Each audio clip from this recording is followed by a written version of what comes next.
All right, so I found this property on Fizbo on Zillow, right? And the thing is, I contacted the owner, the seller, or the owner of the house. He said that talk to the attorney and all. So I called the attorney. They said send the contract to them. So my question is, like, I already sent them through email my contract. So my question is, like, what should I say to the attorney and all? Because I'm new to this and like Okay. I don't know to be honest and tell the truth. So So who pushed for the attorney? The seller?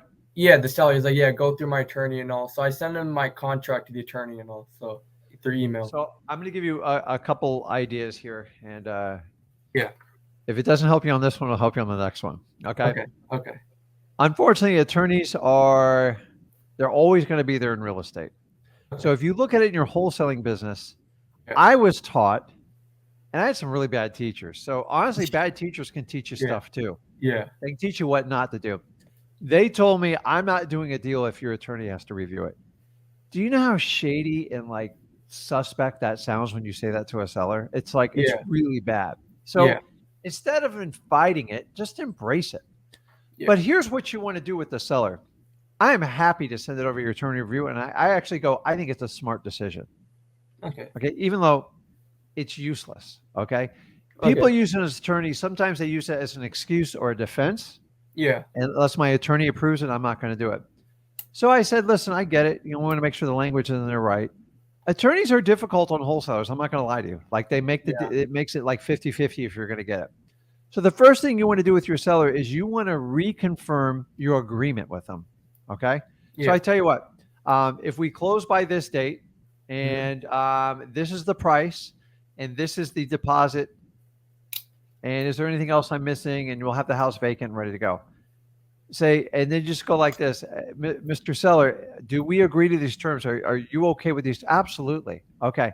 So Okay. what is it you want your attorney to review? Just so I'm on the same page with you, and ask them directly. 9 times out of 10, they go, listen, we just want to make sure it's kosher, make sure the language, I'm not getting screwed here. Okay, but you agree on price, correct? Yeah, and you agree on deposit, correct? So if you anchor the numbers so they won't move, Yeah. then you just got to get through the legal jargon with the attorney. The minute you let the attorney go, we should get an appraisal and we should get a BPO and protect you, you're in big trouble. And that's what a lot of them do. So you want to anchor down with your seller the terms of your deal Yeah. and let them know I'm happy to give the attorney the paperwork. Okay. And so when the attorney comes back and goes, well, I recommend doing an appraisal and all this other stuff. Number one, somebody's got to pay for it. Okay. So a typical appraisal is around $400 or $500 now.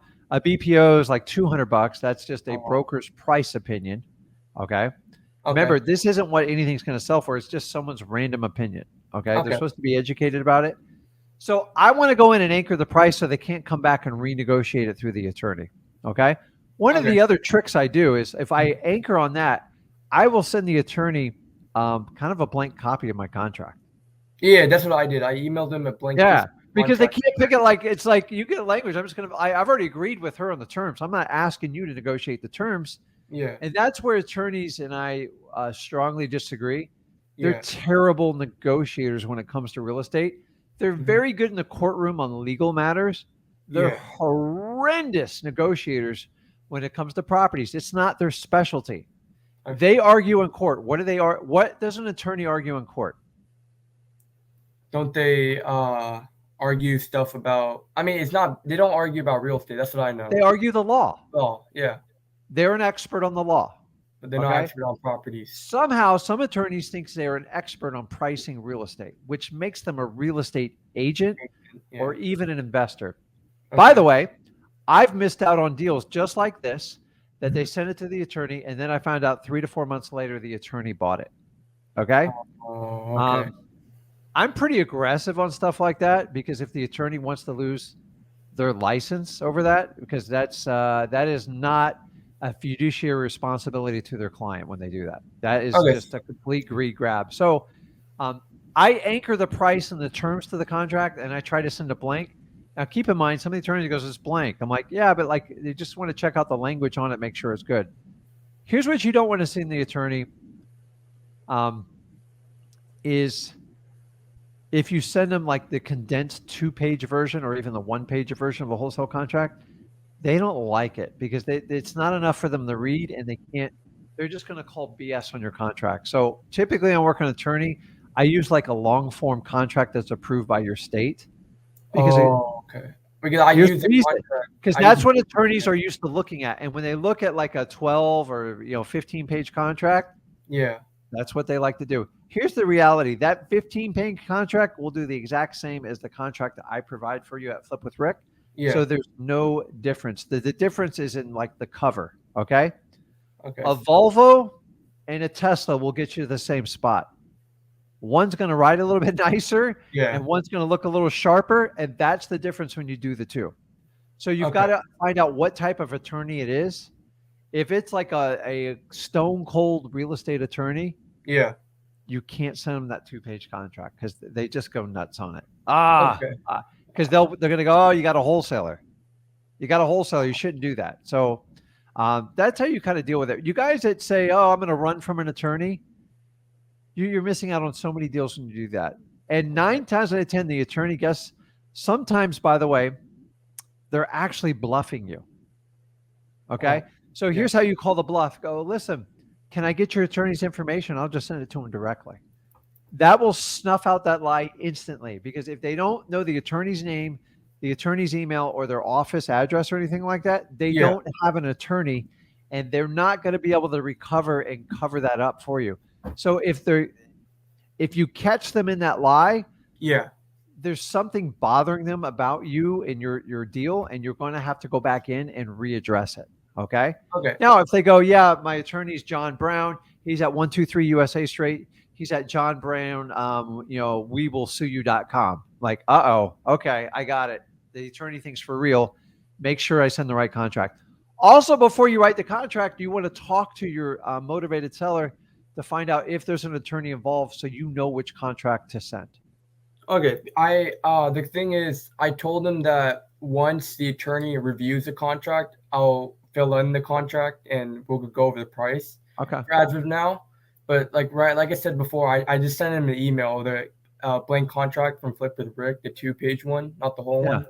I just sent him that. I'm waiting for a response. If he doesn't reply, then I'll call him on Monday and Okay. check So on it. keep in mind, he might ask you to change the contract and just say, listen, what do you prefer? You want to use state approved contract? I'm fine with it. Either way, we're going to accomplish this. And here's the downside with attorneys. Yeah. On average, they take 7 to 10 days to review anything. Oh wow. That's Okay. the part that just now sometimes good news, bad news is the seller gets antsy and they're like, I'm not waiting anymore. Let me just sign it. And Yeah. I'm pretty reasonable unless the attorney points out something so malicious. Mm-hmm. I'll let them out of the contract, but it's got to be legit. And most of the attorneys, I laugh. They go, okay, you need to change for the to the, and you need to change and or to or. It's Yeah. just stupid stuff. And sometimes they Yeah. go and change the deposit from 500 to 5,000. Now I've already agreed with the deposit with the seller. Like it's you got to understand an attorney's job's not to they Okay. negotiate divorces, Yeah. legal settlements, disputes. This isn't a dispute, right? Yeah. So trying to keep an attorney in their lane, um, unfortunately, some of them are real nasty and like so. Either three things are going to happen. Either they're not going to return your call at all and they ignore it, and your client will get frustrated and eventually sign a deal with you, or they'll send back and like pick your contract apart. Oh, Um, or they say, yeah, just change these one or two things and we're good to go. So it's kind of in that ballpark. It's like 50-50. But if you try to avoid the attorney, you'll never get a deal with it. And I like the strategy you're doing. I would just switch up the contract in the future when you do that. how do I get a state contract? Because I'm doing this virtually. So how would I do that? Okay, so which state is this property in? It's in Missouri. Okay, so let me see here. If you can bear with me, guys. If I knock you off screen, I apologize. So, Yeah, no problem. um, uh, oops. And also, quick question. So if they ask Yeah. you to do some extra stuff, remember you were saying before pay extra $200 or $600? What's it called? When they ask you to do some extra stuff, you had to pay extra for that. I don't know what's it called. You said it before in the video. Say that Um, again. I missed that. I'd say, do you remember in the when I was talking live to you right now? Like I think 10 minutes prior, you said something how attorneys might make you do some extra stuff for you to pay for it. I don't know what's it called, but it's like $500, $600 you're talking about like 5 minutes ago. The just the deposit. Oh, okay, Attorneys like this is the downside of attorneys. They like big fat deposits. okay. And And I so, could like a always, lot of times, I mean, let me tell you what I used. So back in the day when I yeah. didn't have any money, I'd put down a $10 deposit. Oh, okay, okay. And the attorney, I mean, you want to watch an attorney come unraveled? Oh, $10? Are you no, no, I mean, oh crazy? yeah, I was talking about the appraisal. Yeah, that's right. So for the Yeah, yeah. appraisal, So if they ask for one, should I cancel the contract? yeah, but your seller has to pay for it. The seller doesn't want to pay for that. And then For I the go back. appraisal? You just go back to the seller and go, listen. Remember the reason you contacted me. You wanted a simple sale without inspection, all that other stuff. And appraisal is a full blown inspection. Okay, So, let me know what you want. I always go back to the root of what they want to accomplish, and that's what you got to kind of get to them. okay, Because an appraisal is very like it's intrusive. They walk through the house, they take a ton of pictures. You wind up in realtor world when you do that. And then okay, who's going to pay for it? You're not going to pay for it. I don't need their opinion on it. It's just an opinion at the end of the day. So okay. appraisals are typically for banks. Okay. Oh, Is okay, a okay. bank issuing a mortgage on this property? No. So Oh, what's the purpose of the appraisal? You want to know the reality of it? It's a yeah. roadblock to get you out of the contract. And also, the truth is the attorney usually gets a kickback and they'll charge $600 for the appraisal and he'll get 250 of it. Okay, That okay. I see. that's how it works. Okay. Okay. Hold on, I'm pulling this up. Yeah, no Let's problem. see here. Da, da, da, da, da, da, da, da, da. So you have a Missouri Realtors. Um, let me see. Let me pull it up here. Pay, of course, pay dues, commercial real estate, realtors license plate. Let me go back one more time. So all you really have to do, like I'd like to tell you I'm doing something real fancy, but I'm not. You Yeah, just Google. So what I put in is Missouri State Real Estate Contract. And then you'll see a bunch of stuff. When you go to eForms, you got to pay for all that stuff. yeah. Um, there's free forms, and then you go down and you can find other investors who even put the stuff up. And then what happens is a lot of title companies put it up. By the way, if you work with a title company, which you should be in Missouri, they will easily provide this form for you. Oh, okay, great, great. Yeah, yeah. Yeah, so it's you're looking for something that's acceptable by all. So let me see if I can share my screen here. All right. Okay. Guys, this is you got to kind of make this a standard practice when you do this because this is how you get through to attorneys. Okay. Um, window, nope.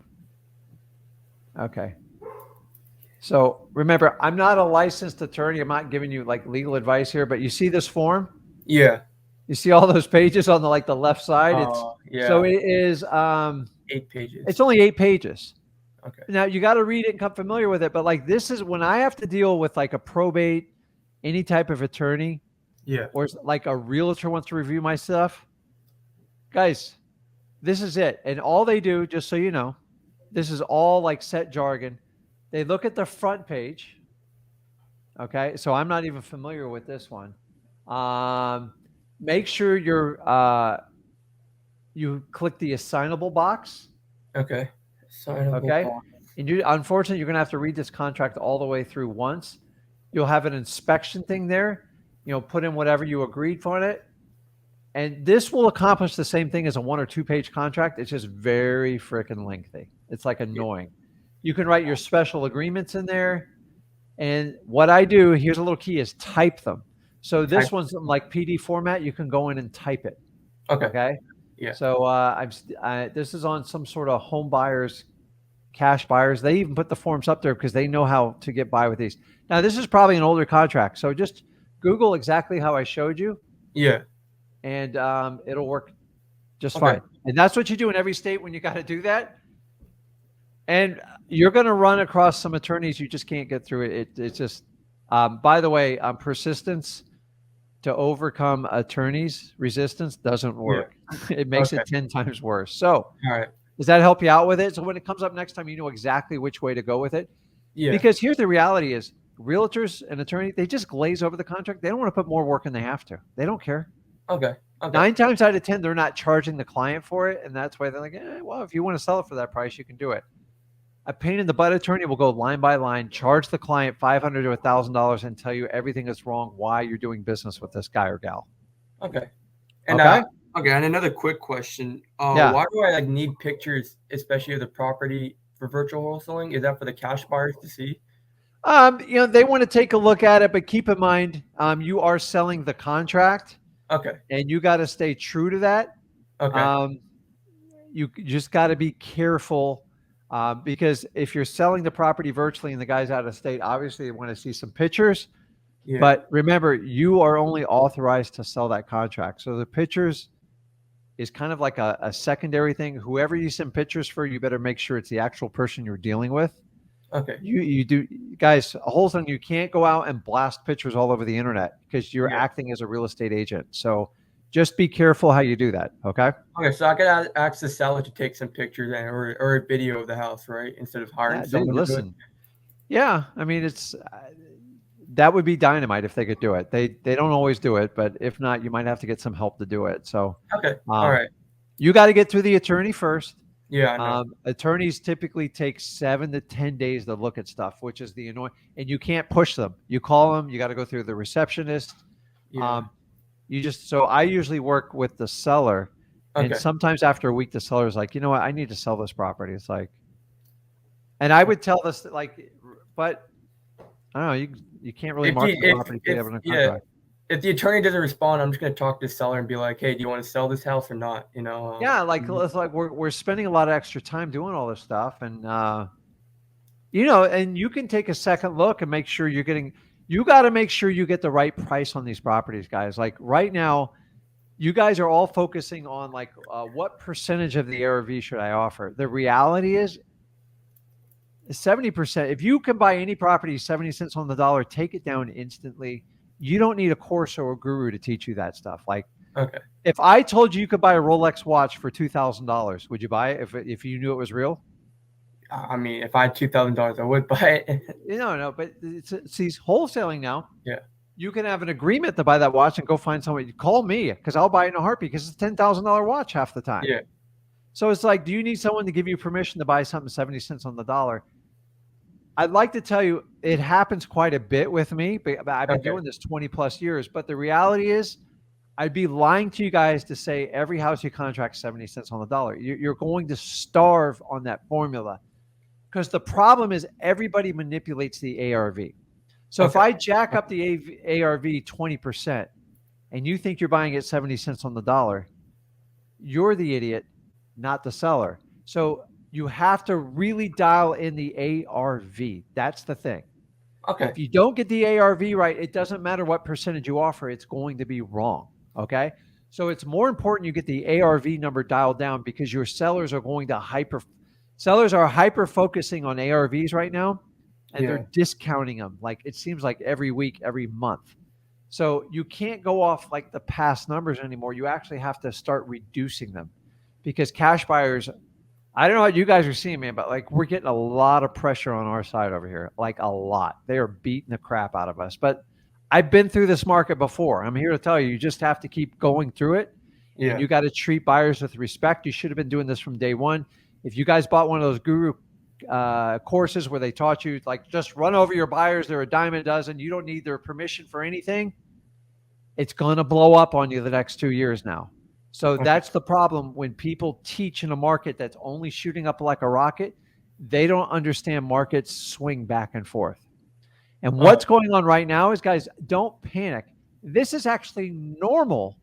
This is how normal markets operate. They correct.